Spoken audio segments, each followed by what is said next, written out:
Boys and girls, please welcome to the show, James Bay.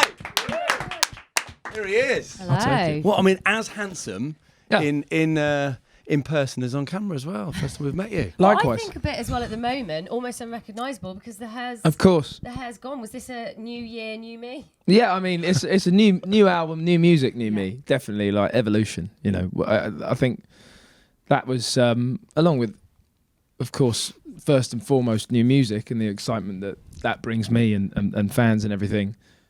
It just felt like right to switch it up. Yeah, we don't want to just be known for your hair. That's No, not the or a hat or any of it. Like No. you know, that was chapter one. Chapter one. But it was very distinctive hair. I mean, I'm trying to see how old it is. Have you got a pony? No, it's literally all No, off. I didn't go for the mullet. Do you get recognised a lot less now? Yeah, I was going to say, yeah. Of course, since cutting my hair off, it's easier to sort of wander about and not, Yeah. you know, get recognised, which is kind of all right, to be honest. You Quite know, like it. But the only problem is if it, you know, this time round, if I sort of turn up everywhere with short hair, I can't like tie my long hair up anymore or take the hat off. I've just got short hair. Right. So I that's feel like it. you There's lost a sort of part less of you. escaping this But time. quicker in the morning, just running your fingers through those Yeah, dark something like locks. that. And, yeah. But then I didn't do much with my long hair, to be honest. I just sort of got let out of it bed dry. and cracked on. All round lovely hair. That's right. Well done. So with Wild Love, where was the inspiration behind Wild Love? Something made you almost laugh then. Well, not laugh, because it's isn't it? What is that? That's what it is. What? I don't Do think you that not think was. that? As soon as Is I that heard was it. that your Does that happen- inspiration? does that noise happen all the time? Does Is that it does? And regular? I can only apologise. I normally wasn't cry expecting out. it to come out in this interview, but when It I came out play so it, early. it was when I play it's frightening. when I play it on Virgin, I'm going to say, here it is, James Bay. No, Wild don't. Love. Is that what you wanted? Tell, please, Well, it's James. more about what you want because you're going to be I there. don't want that. No one wants that. Okay. I'm all right with it. I don't want to like. I'm not. We'll let it happen. Okay. We'll see how people out there respond to it. Yeah. Hopefully they like the song as well. Did you experience Wild Love and think, I'm going to sing about that? It is. You know, it is a song. It is a song about that sort of heightened sense of passion, and that it might be meeting eyes with someone across the room. It's a bit of a love at first sight sort of storyline to that song, and just the sort of furious euphoria of a moment like that. And you might be a person who's experienced that one time and has just experienced that for the first time, or somebody lucky enough to experience it again and again with the same person, across the length of a relationship, years or whatever. But it's all those things. I write a lot of songs from personal experience and from a very personal place. And on Chaos and the Calm, there was quite a lot of sort of angst and it might have been a sadder subject matter at times, and that still drives a lot of the songs I write. It drives a lot of the songs a lot of people write. But Wild Love was a moment where I sort of realised I had something quite celebratory to kind of say, kind of a realisation. So that's one way to put it. Another way to put it is more however. That way's better. That was beautifully poetic. That was really uncomfortable. So you see, my thing is, I'm guessing then, without delving too much into your personal life, you've experienced Yeah. How do you say it? Don't encourage it, my James. My worry is that Amy still hasn't, and I obviously have, which is why What? you don't understand what This I'm isn't saying about me. That's what I'm saying. That whole, No, I know exactly what you're saying. Just But okay, good. Well, that's where it's come from then. So you experience that and you go, wow, this is the next level. I'm going to write about this. I'm going to sing about it. Yeah, and I don't know. It like 99% of the songs that I write, they actually start on one instrument. They start on a guitar or they start on a piano. And this has really taken a different sort of sonic form, this track and the whole record, because I very intentionally wanted to explore new sort of untapped ground. It matters to me that it was written in such a organic and kind of basic way, because I want a song to be good enough that it can be performed like that, in a sort of stripped down way.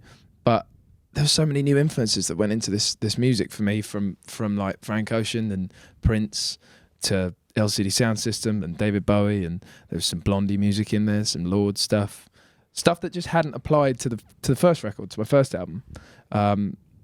So I think a lot of that kind of seeps through on Wild Love and a load of the other tracks on the album. Are you in a happier place than you were when you wrote your last album then? I think day to day that kind of thing changes with everybody. But I am, the first album did really well, and I had an incredible time.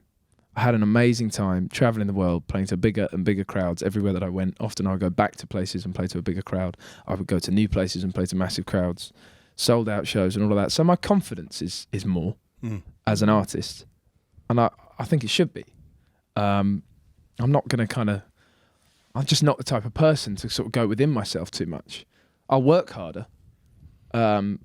If I feel more confident, I still can't take anything for granted. So I will work harder, but I'm in a happier place in terms of being proud of how well the first record did. But my drive is only greater to achieve much more with this next record, and I have to have confidence to deliver and to do that. So that's great. And to do it again. I mean, straight to number one, the last album. There you go, exactly. To do that again, and then to totally capitalise on and multiply all of the things that I achieved on the first one. And speaking of those artists you talk about, obviously you said with the first album you had an amazing experience. You supported Taylor Swift, and you've did stuff on stage with Bieber. But all those things. What I feel like is happening a bit at the moment is there's sort of less of a snobbery within the music industry. People see people like Ed Sheeran and Eminem, for example, which is something I don't think you'd have seen absolutely 10 years ago. And I think that is on a record, it's on a release, and it's a straight up collaboration, and it's we've seen those kind of things before, but I actually think it's the in between moments. So like getting up on stage with Justin Bieber at the Brits and kind of being part of the band. He ran off to the other stage to a bigger band, but initially when I was playing with him on the smaller stage, it was a really kind of nice, informal, like brief collaboration. And it wasn't, from his or my perspective, played up enormously. It was just cool that it was able to happen. And that was just a moment on the journey. For me, of course, it's just a small moment on the journey for him. For me, around that, I mean, obviously that night was a big night for me anyway. I got to perform my own song as well. Winning an award is always a massive bonus. But it was at a time where just after that I went off around Europe for a month throughout March, and played a sold out tour around Europe to 5, 6, 7, 8,000 capacity venues. That's an enormous thing for me as an artist. I'd been in Australia before that, doing similar sized venues, all sold out on a tour around Australia, and we went to New Zealand as well. And like those relationships between artists just sort of dropped in between. For me as an artist, what is already like a really big deal in terms of touring and everything, and singles and success, it's cool that those meetings aren't as kind of built up. Yeah. I did a show 6 months before that Brits, maybe 6 months, maybe not even that. I was on a UK tour, and Ed Sheeran was kind enough to come up. We were in Cambridge. It wasn't like the big like London show. It was the Cambridge show, which was a sold out show. Ed came along. He'd been in New York. He got back that morning and he came down and he got up on stage and played with me at my own show because, I've met him a few times. We've hung out a bit. He's a good bloke. Yeah. And nobody thought, you don't overthink it. You just sort of enjoy it for the sake of the fact that he enjoys playing music too. So do I. And why not, So I get what you mean in that respect. It's more informal. It's kind of great that happens. Is there anyone else you got your eye on that you'd like to? I'm never chasing it down. I'll be honest, but like, it depends how naturally it can form. That being said, on that same tour where Ed jumped up and played a song at one of the Brixton shows in London, Ronnie Wood came and did a song with us. What song was it? My dad was there that night, and he brought me up on the Stones and the Faces and all that music. And we actually did a song that Ronnie Wood was in a band called the Faces before the Rolling Stones, and we did a Faces tune, which was really cool, called "I'm Losing You." And that was my dad was there in the audience, so it was very cool. That's pretty amazing moment. But it was a few months previous to that. There was a little meeting. We were both at the same awards show, and we got talking, and one thing led to another, and the next thing he was up on stage with us because he's that open-minded as well. That's awesome. Well, we've got somebody else we think you might like to collaborate with at some point, or certainly have you as a backing singer. This is my 4-year-old daughter, Nancy. Oh, amazing! Her name's Nancy. She's your biggest fan. Oh. And when she heard I was meeting you today, she said, "Can I sing for James. Can you film Audition. Audition. Oh, great. And play it for you. So can I show you my daughter's audition? Okay, it's going to be on the screen here. Here we go. Here's Nancy. Hold back the river, look in your eyes. Hold back the river so wide. Stop for a minute, look for first time.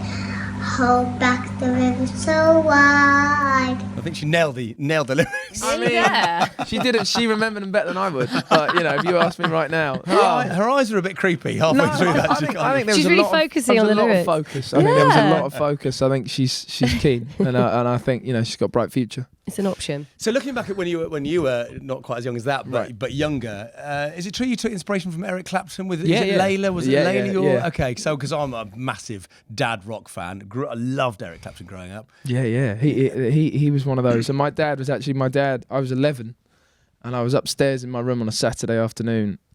My dad was downstairs just playing records. And my parents, they're not musical, but they listen to a lot of music. They had the radio on a lot, and they put records on all the time. To be honest, when me and my brother got so into music, they stopped putting on records as much because we were just playing music all the time, really loud throughout the house. But my dad, this Saturday afternoon, was playing this music, and my vivid memory is that the opening riff of that tune later came on the stereo downstairs, and I just ran down the stairs and sort of said to him, "What is this?" And he said, "This is Eric Clapton. This is Layla." And I stood there and I listened to the whole song, and then I played it again, and I stood and listened to the whole song again, and then I took the CD out of the thing and I ran back upstairs and I shut my door and I spent the whole afternoon. And that's what I listened to the other tracks on that album as well. It was actually one of the earlier, because it was a CD. My dad had all the original albums on vinyl. And it was one of the first best of Eric Clapton. So it had a lot of great hits of his on Wonderful Tonight and stuff like that. And I was transfixed by it. The sound of the guitar. The songs were great, but it was just the guitar that really was this fiery sound. And it was within the next few days I was like, need a guitar, need to do some lessons, need to get learning. It's helpful if your parents are into good music. Yeah. And you grew up on that. My dad was into Elkie Brooks, so I didn't stand a chance as a musician. She's so you still have a response. She is. Look, it's nothing against Elkie Brooks, but She's still doing it. you have a responsibility. So you're doing well with Was Nancy. It Change the World? Was that an Eric Clapton song? Yeah, that was one. it was for the movie. It was for that movie Phenomenon. Was that It was a one? soundtrack. it? It was for good tune though. James, is it true that your comfort choice of food is breakfast cereals? Absolutely. Are you pretty passionate about it? Most of the time. Okay, 99% of the hit me time. with your top 3. Porridge. Oh, no. Hang on.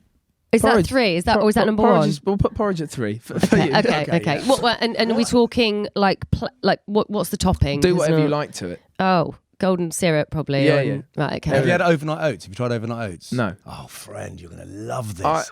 Okay. This is when you soak. This is when you get a jar. This is going to be This is what they wanna know a out there. very boring 30 seconds, but go on. Okay, you put the oats in a jar. You put the milk in as well, and a load of fruit. Shake it up, put it in the fridge. Don't cook it at all. They soak overnight. It is the greatest thing you'll ever try. Yeah, but don't ruin this cereal chat because that's the healthy alternative, which is fine. but I do a bit of porridge in the pan, Yeah. and I used to eat it out of the pan. Try overnight. It's cold. Okay. It's beautiful. Anyway, At 2? after that,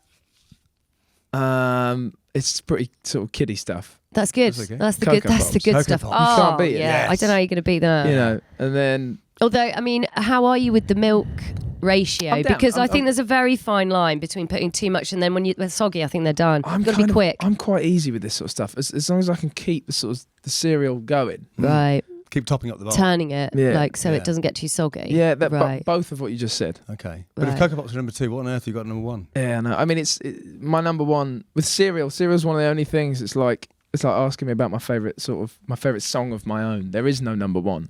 It constantly changes. But I mean, lately it was Frosties. Oh, Frosties. I was hoping you'd say something along that Frosties. All right, Frosties or sweet. Crunchy Nut? Crunchy Nut's great. Yeah. Yeah. Okay. That's good cereal choices. I'd throw in some Golden Grahams. No one ever Golden talks about Grahams. Golden Grahams Great. anymore. Back in They're the day. brilliant. Do they still exist? I don't know. I really hope so. Cinnamon Grahams. I've given up on cereal, which I'm sad about in my adult life. It's the greatest. Once I found out they were a bowl of sugar, that ruined everything for Yeah. me. But stick with the cereal. I'll try it's not good. to leave it. Yeah, Good yeah. choices. I don't mean to brag, but I've recently bought some coconut and raisin flavoured Weetabix. Hello. Beautiful. Yeah, you're Fair getting play. Lovely. getting a bit fancy. And healthy. Very healthy. What an absolute pleasure, boys and girls. James Bay. It's all about the music. Virgin Radio.